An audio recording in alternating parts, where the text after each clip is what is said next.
Bueno, sean todos bienvenidos a este estudio de hoy. El estudio de hoy se titula El mensaje triangélico, el hito número 17, y esperamos que sea de edificación para todos ustedes, para todos nosotros.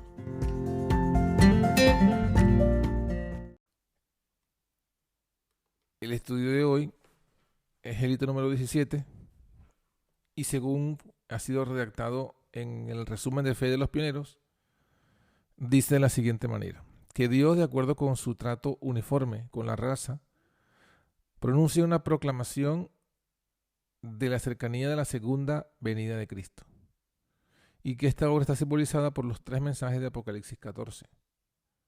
El último resaltando la obra de reforma respecto a la ley de Dios, para que su pueblo pueda adquirir una completa preparación para ese evento.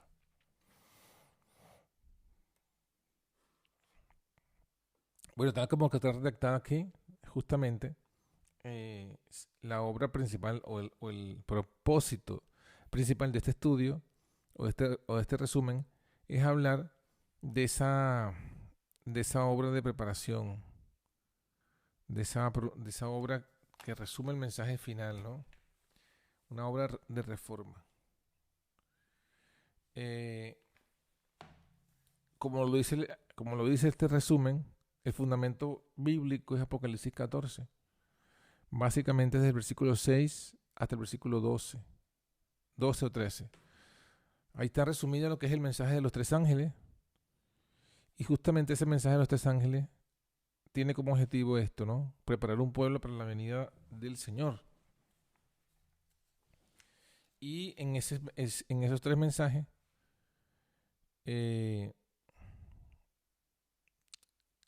justamente habla de la segunda venida de Cristo. Justamente dice, si lo leemos allí, Apocalipsis capítulo 14, versículo, como ya dijimos, del 6 en adelante, comienza a hablar de una proclamación. El primer ángel vuela por el cielo para proclamar el evangelio eterno a toda nación, tribu, lengua y pueblo, y el contenido de su mensaje es una exhortación a volver a Dios, a buscar a Dios en oración, en temor, a adorar al Dios verdadero. Y la segunda exhortación es apartarnos, separarnos, cortar todo vínculo que haya entre nosotros y las iglesias caídas, Babilonia. Y el tercer mensaje justamente advierte para que no adoramos a la bestia o a su imagen y no recibamos su señal o su marca. El versículo 12 enfatiza el guardar los mandamientos de Dios. Y el versículo 14, que es parte de la misma línea, dice que después que se hace esta proclamación, después que surge los santos con su paciencia en la observancia de los mandamientos de Dios, entonces dice en el versículo 14, que mira y una nube blanca, y en la nube uno sentado semejante al Hijo del Hombre, que tenía en su cabeza una corona de oro y en su mano una hoz aguda.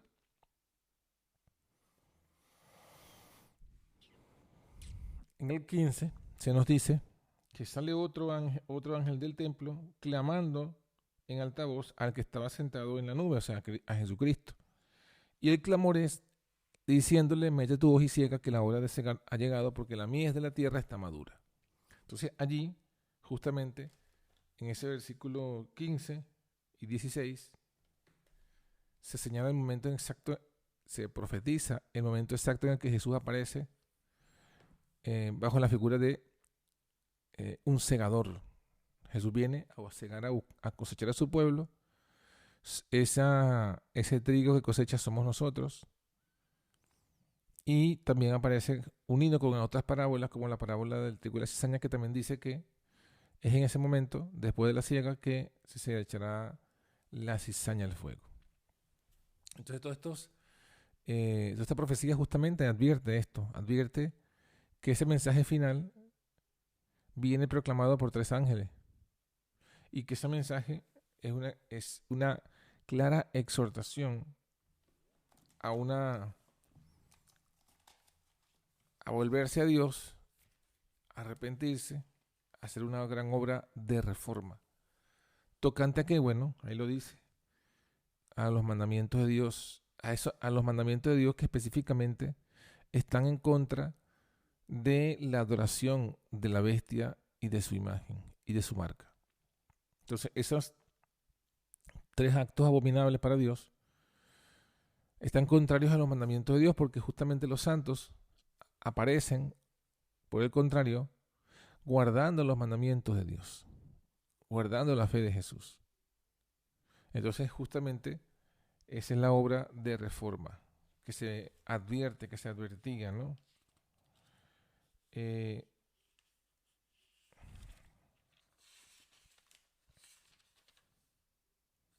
Si nosotros revisamos, por ejemplo, en el libro de Isaías capítulo 56, encontramos que esa misma obra de reforma, de esa proclamación con relación al sábado, a los mandamientos de Dios, también aparece en el libro de Isaías 56, cuando dice: así dijo Jehová, guarda derecho y hacer justicia, porque cercana está mi salvación para venir y mi justicia para manifestarse. Bienaventurado el hombre que esto hiciere y el hijo del hombre que esto abrazare, que guarda el día del sábado para no profanarlo y que guarda su mano de hacer todo mal. Entonces aquí hay un énfasis de guardar el sábado. Sigue diciendo el capítulo de Isaías 56, versículo 1, 2 y luego el 6 y el 7. Él dice: a los hijos de los extranjeros que se llegaren a Jehová para ministrarle y que amaren el nombre de Jehová para ser sus siervos, todos los que guardaren el sábado de profanarlo y abrazaren mi pacto, yo los llevaré al monte de mi santidad y los recrearé en mi casa de oración. Entonces aquí está hablando de justamente una visión de Isaías sobre, evidentemente, la observancia del sábado, y es una bienaventuranza al que haga eso, pero el énfasis dice a los hijos de los extranjeros, o sea que ya está hablando de una proclamación del mensaje del sábado a los que no son judíos, a los extranjeros, a los gentiles. Entonces, evidentemente, está aquí entonces profetizando esa predicación a los gentiles. Y el versículo 8 lo remata porque dice Jehová el Señor, el que recoge los dispersos de Israel. Juntaré a él otros todavía, además de los que ya están recogidos. Entonces, ¿de qué está hablando este versículo 8? Bueno, está hablando de la reunión de los gentiles por medio del Evangelio. Y es a esos gentiles que son reunidos por la predicación del Evangelio, es a esos gentiles que se les invita a hacer el pacto, como dice allí, guardar el sábado de profanarlo. Ese es el pacto que se invita a los hijos de los extranjeros, tanto como a los judíos. Y se les promete la heredad de Jacob. Entonces, de esa forma, se menciona bíblicamente, proféticamente, que los que iban a predicar a los gentiles, los que comenzaran a predicar a los gentiles, iban a invitar a los gentiles a guardar el sábado. Y esa obra es la que hicieron los discípulos de Cristo, los apóstoles. Cuando comienzan a predicar a los gentiles, los invitan a guardar los mandamientos de Dios. Entonces, es ilógico pensar o creer que los gentiles no guardaban el sábado. Los gentiles de la iglesia cristiana, aquellos a quienes los apóstoles predicaron. Entonces, bueno, con este versículo se añade a la lista, este versículo de Isaías 56 se añade a la lista de los versículos que nos advierten la vigencia de los mandamientos de Dios y la exhortación a guardar los mandamientos de Dios después de la cruz, después de la muerte y de la resurrección de Cristo. Es más, mientras el mensaje del tercer ángel en Apocalipsis 14, 9 al 12, Dios exhorta contra la adoración a la bestia, a su imagen y a recibir su marca. Por el contrario, Isaías 8:16 nos habla de un sellamiento a su pueblo. Dice: ata el testimonio y sella la ley entre mis discípulos. O sea que aparece también entonces una obra de sellamiento, que es la misma obra de reforma. Y ese sellamiento, lo que se sella es la ley de Dios. tal como Apocalipsis 14 lo dice. Aquí está la paciencia de los santos, los que guardan los mandamientos de Dios. O sea que en ambos casos vemos el mismo énfasis.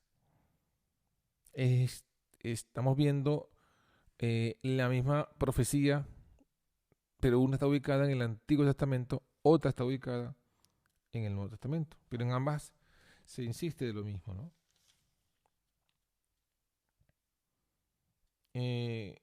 ¿Cuál mandamiento es el sello del sábado? Porque es el único que contiene el nombre, el título del legislador, su jurisdicción. Y todo lo que estamos aquí leyendo son versículos de la Biblia. Como lo advierte la palabra, a la ley y al testimonio, si no dijeren conforme a esto, no les ha amanecido. ¿Por qué? Porque justamente en el mensaje de los tres ángeles se advierte contra Babilonia, contra su vino, de falsas doctrinas, que confunde, que engañan a las naciones de la tierra. Y la principal obra de confusión comenzó en el siglo IV, ¿no? Con Constantino, cambiando el descanso sabático por el domingo. Y lo continuó pues la Iglesia Católica.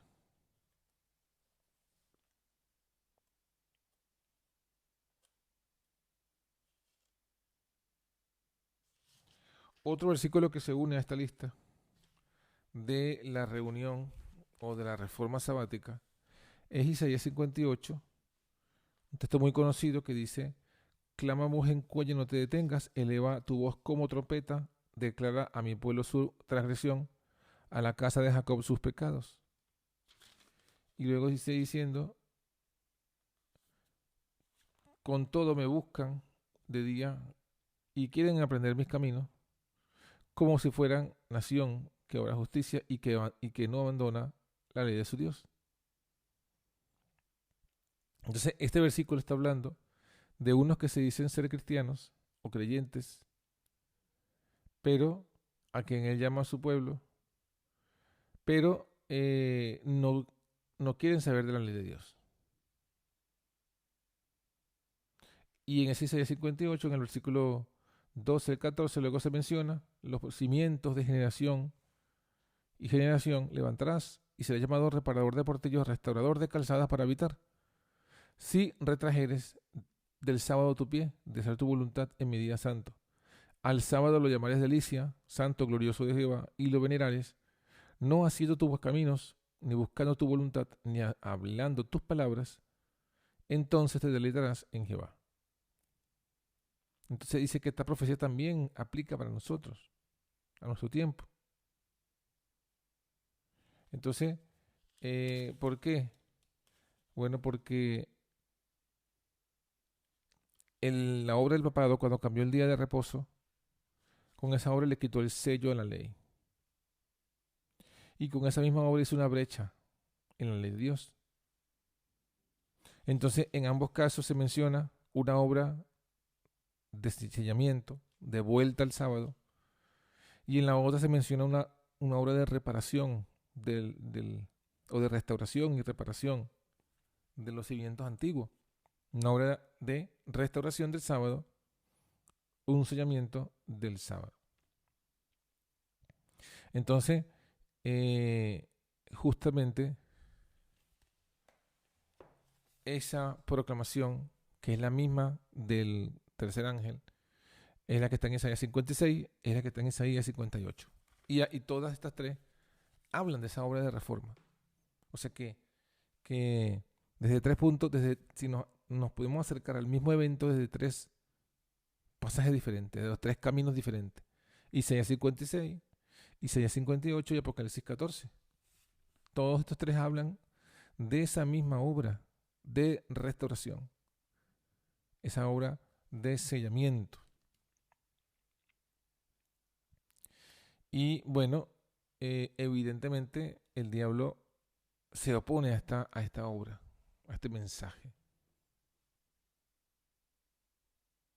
para que el pueblo no se prepare para justamente lo que viene. Y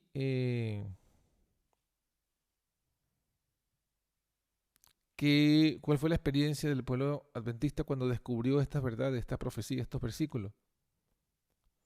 eh, se dieron cuenta, evaluaron la razón por la que ellos guardaban el domingo. Trataron de buscar una justificación bíblica a su observancia dominical y encontraron que no existía.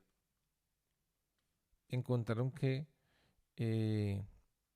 las otras verdades que ya habían predicado apuntaban hacia lo mismo. No había duda que este mensaje venía de Dios, este mensaje de la reforma sabática. Y entendieron que esa era su proclamación, su mensaje central. Es más, entendieron que es la obra, que ellos estaban dando la obra, el comienzo de la obra del sellamiento. Porque evidentemente Apocalipsis 7 también nos habla de eso, de una obra de sellamiento. Y esa obra de sellamiento tiene un comienzo, tiene un fin.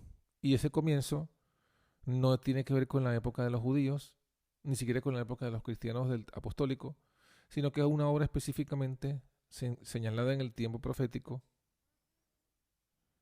en el cual justamente en el contexto profético era el sexto sello. Es decir, después de la caída de las estrellas, comenzaría esa obra de sellamiento. Ese sería otro pasaje bíblico. O sea que ya tenemos por lo menos 4, ¿no? Isaías 56, Isaías 58, Apocalipsis 14 y ahora Apocalipsis 7, apuntándose al mismo evento, una obra de reforma, una obra de sellamiento.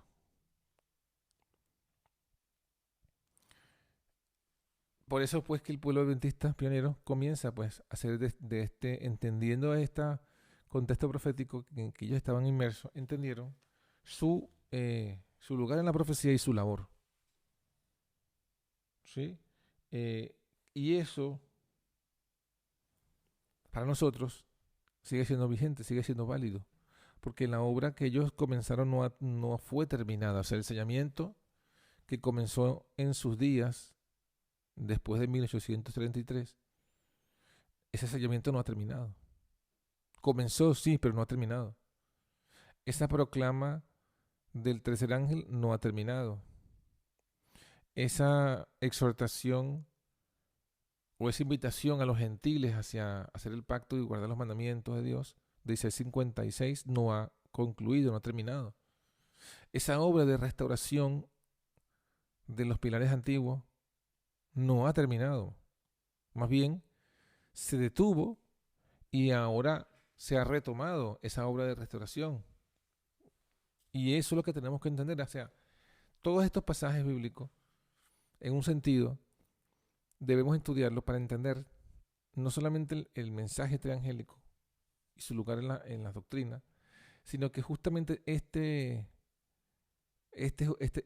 doctrina, como algunas otras más, deben darnos nuestra identidad.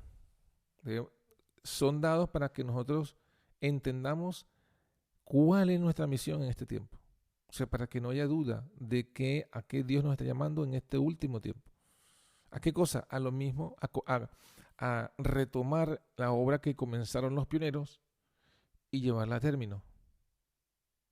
O sea, no es reinventar la rueda. Nuestra misión no es reinventar la rueda, ni descubrir el agua tibia.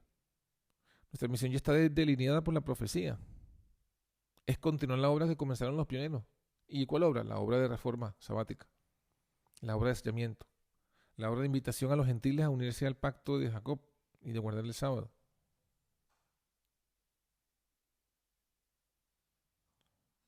Esa es nuestra misión.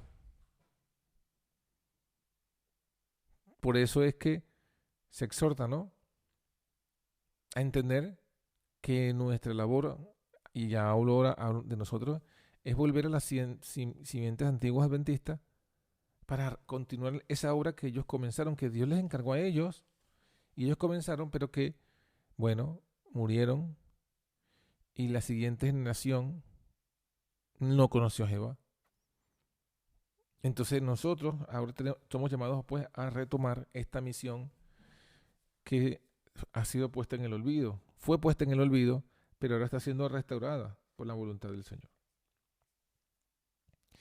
Esa debe ser nuestra proclama. el centro de nuestro mensaje. Porque todo está conectado. El mensaje del 88 y la verdadera deidad están conectados con el tema del sábado. Indudablemente. Inseparablemente. Con lo cual esa debe ser pues nuestra predicación del sábado.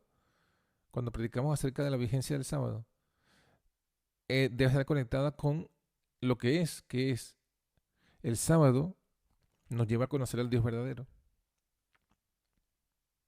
Ningún otro mandamiento nos muestra el conocimiento del Dios verdadero más que el sábado, porque el sábado es un recordatorio del Creador. Y allí se manifiesta que la obra de la creación es la obra del Padre y del Hijo. Pero también se manifiesta que ese poder creador es el mismo poder redentor. Y que si, así como Jesús creó todo de la nada y fue bueno en gran manera, así también Jesús puede crear en nosotros una nueva vida a partir de la nada y darnos la victoria, que ese es el mensaje de la justificación por la fe. Entonces, justamente el fundamento es, ¿qué cosa? El sábado. Y bueno, esta obra de reforma, evidentemente, lleva o arrastra una oposición. ¿Una oposición de quiénes? Bueno, de Babilonia, que es lo que aparece en el mismo mensaje de los tres ángeles. Una oposición de Babilonia, madre de las hijas de Babilonia, una oposición de parte de la bestia, de parte de la imagen de la bestia. Y de todos los seguidores de estos poderes. ¿Y los argumentos cuáles son? Siempre son argumentos que parecen lógicos, que apelan a la razón, a la tradición, pero que no apelan a un escrito está, porque no existe un escrito está que los apoye. Por eso es que los católicos y los protestantes apóstatas están otra vez en unidad y están uniéndose, porque han abandonado la sola escritura. Sutilmente han abandonado la sola escritura por la sola tradición, que es el fundamento del papado, del catolicismo. Y el protestantismo, en su afán de afianzar su domingo, que no es bíblico, han entrado entonces en esa misma opinión. ¿Cuál es la opinión? El sola tradición, en lugar de la sola escritura.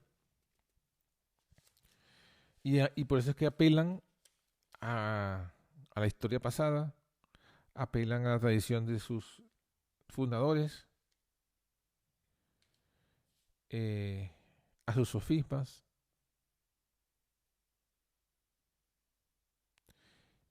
y eso es lo que hace mantenerlos entonces allí en las tinieblas.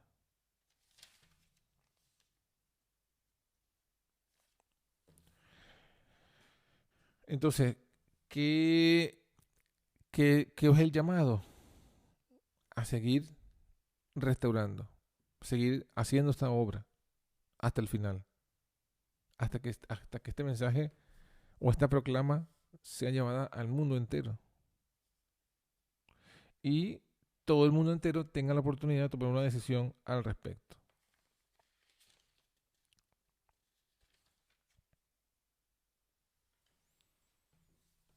Esa profecía en la Biblia justamente nos señala que la gran controversia final que está por desarrollarse, por cumplirse, por completarse, va a ser justamente en esa batalla entre la palabra de Dios y la tradición de los hombres.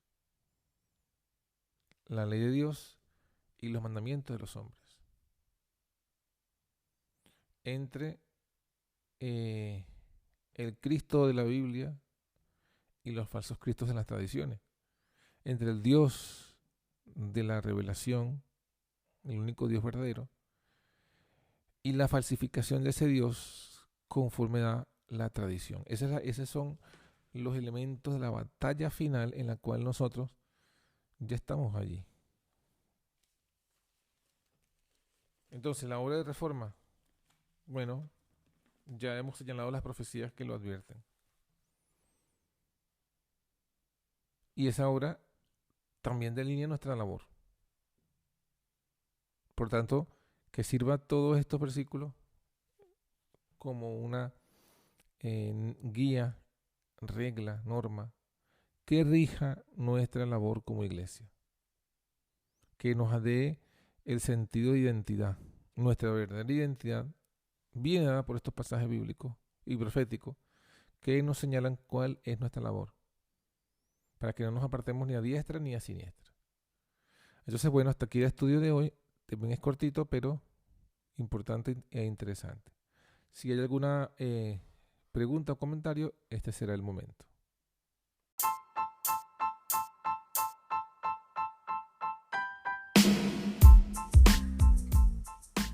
Y así finaliza por hoy nuestro podcast. Somos la Antorcha Profética. Te invitamos a que nos sigas en nuestras redes sociales y en nuestra página web, antorchaprofética.com. Que Dios te bendiga.